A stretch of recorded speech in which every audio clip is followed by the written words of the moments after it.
Now we will hear from Dr. Jacqui Whiteway, Senior Director at Center for Pediatric Clinical Development at ICON, an ACRO member company. Jacqui will talk about something very important to her, removing barriers to pediatric clinical trials and how creating positive experiences and reducing anxiety for children in clinical trials can benefit the pediatric trial ecosystem. Jacqui, over to you. So I want to start by having you think back to when you were a kid and going to see the doctor or a hospital, maybe for a routine visit, maybe a vaccination, or maybe you were more sick, like a broken bone, and you were going to the hospital. When a child is first diagnosed with cancer, they see 80 doctors and specialists on the first day of their cancer diagnosis. That's 80 on the first day. Today, I want us to imagine being a child in a clinical trial and having to visit lots of doctors, specialists, and have lots of tests, and what kind of impact that can have on a clinical trial, and why that matters, and what we can do about it. So my name is Jacqui Whiteway. I've been in the clinical research industry for over 18 years, and the past 4 years of those have been in the global CRO ICON as part of the Center for Pediatric Clinical Development. I've worked on well over 100 pediatric clinical trials, and in that time, I've been struck time and again how in such a regulated environment, in an age of patient centricity, we often forget or overlook the experience of a child participant and their family and the impact that can have on a clinical trial. So chances are that when I asked you to imagine going to the doctor or the hospital as a kid, you had some negative experiences. Maybe you had positive experiences, and we'll get to that later. But negative experiences are very common. And we can get over them quickly. Sometimes it takes longer to get over. And often these are downplayed by the person who's experiencing them, but also by the people around them, especially in the situation of kids. And some of those long-term effects, what can be a prick of a needle for some can turn into a lifetime phobia for others, are quite serious, and there's actually a word for this, and it's called medical trauma. Now, you might not be familiar with the term medical trauma. When you hear trauma, you might think car accident, you might think childhood abuse, but medical trauma is a reality, and more is being learned about it. So there's a definition, and I'm going to have to read this out for you, of pediatric medical traumatic stress, so PMTS, which is defined as a set of psychological and physiological responses of children and their families to pain, injury, serious illness, medical procedures, and invasive or frightening treatment experiences.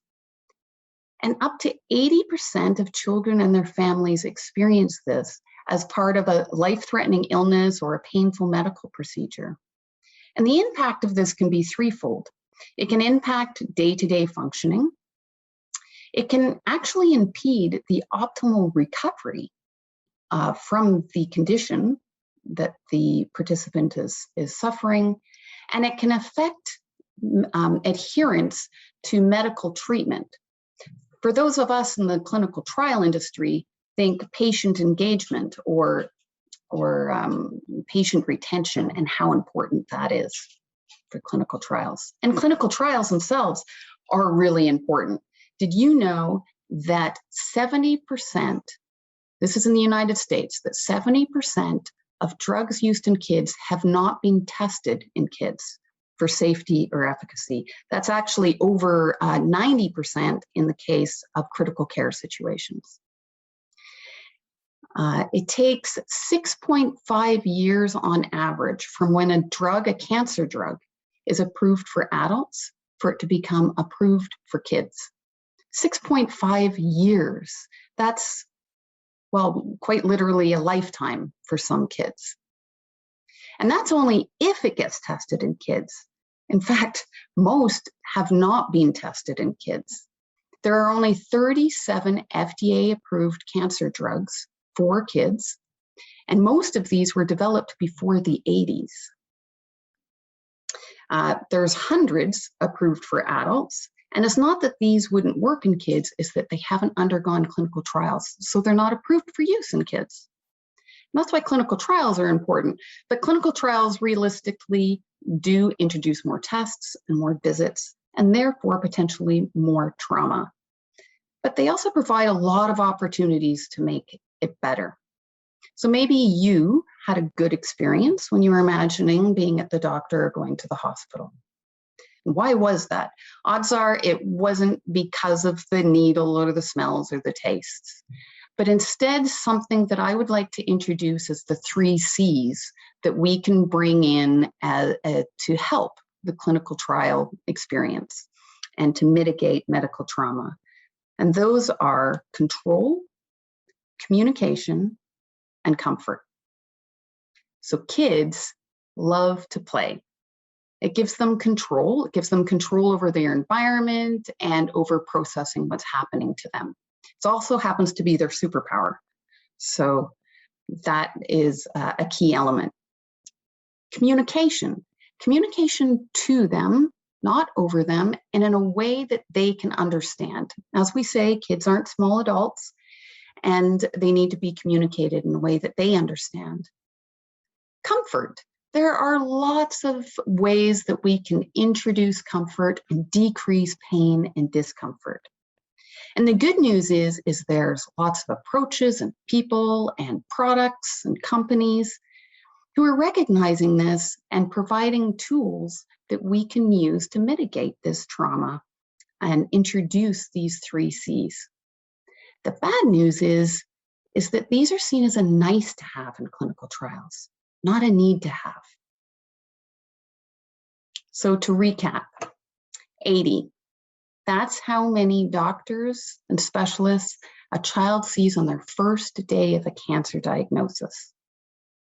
It's also the percentage of children and families that experience some element of medical trauma when faced with a life-threatening illness or a painful medical procedure. So medical trauma is reality. Clinical trials have a lot of tests and doctors and therefore can introduce this trauma, but there are ways for mitigating it. Control, communication, and comfort. So is mitigation of pediatric medical trauma a nice to have or a need to have? Let's make identification and mitigation of pediatric medical trauma in clinical trials the norm, not the exception. Whether you are designing or conducting or participating in a clinical trial, find ways to introduce those 3 C's: control, communication, and comfort. Pediatric clinical trials are essential. Let's make sure they are the solution and not part of the problem. And I'd like to thank Research America and ACRO again for letting me come and speak to you.